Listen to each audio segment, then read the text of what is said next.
जेव्हा मित्रांनो मी या शेतकऱ्याला भेटलं तेव्हा त्यांना मी विचारलं की हा प्लॉट असा का करपला आहे. आणि तेव्हा त्या शेतकऱ्याने मला सांगितलं की मी कुठलं तरी केमिकलचा फवारणी करत होतो, तेव्हा माझ्या हातातून चुकून हाय डोस फवारणी झाला, त्यामुळे हा संपूर्ण प्लॉट करपला होता.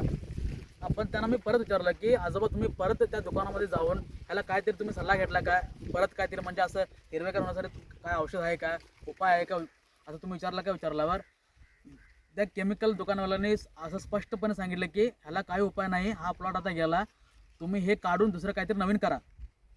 मग तेव्हा मी परत शेतकऱ्यांना विचारलं, त्या आजोबाला विचारलं की आजोबा आता तुमच्या मनात काय आहे. तेव्हा त्याने आजोबांनी असं क्लिअर सांगितलं की आता काय उपाय काय नाही, ह्याला काढून टाकायचं आणि दुसरं काहीतरी नवीन पीक घ्यायचं. तेव्हा मी त्या शेतकरी आजोबांना सांगितलं की आजोबा एक 15 दिवस वेट करा, मी तुम्हाला ऑर्गॅनिक अन्नदाता या कंपनीची पिकामृत नावाची टॉनिक देतो.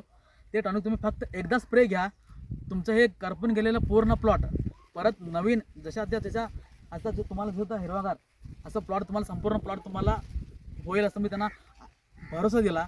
तेव्हा त्याने माझ्याकडून ते टॉनिक बॉटल घेऊन त्याने फक्त एक स्प्रे घेतले. स्प्रे घेऊन फक्त 15 दिवसामध्ये हा प्लॉट पूर्णपणे हिरवेगार दिसत आहे. मित्रांनो संपूर्ण असं फिरून दाखवा, हा पूर्ण प्लॉट हिरवेगार तुम्हाला दिसत असेल. म्हणजे शेतकरी हा प्लॉट काढून टाकून दुसरं पीक घेण्याच्या मानसिकतेमध्ये असताना आम्ही त्याला साथ देऊन त्यांच्या मनामध्ये एक कॉन्फिडन्स निर्माण करून हा प्लॉट असा व्यवस्थित हिरवागार केलेला आहे. हे बघा, या अशा पद्धतीनं पूर्ण झाड करपलेला होता.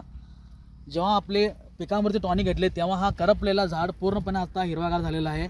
मित्रांनो, केमिकलचा वापर जास्तीत जास्त कमी करण्याचा प्रयत्न करा आणि ऑर्गॅनिक खताचा वापर करण्याचा सुरुवात करा.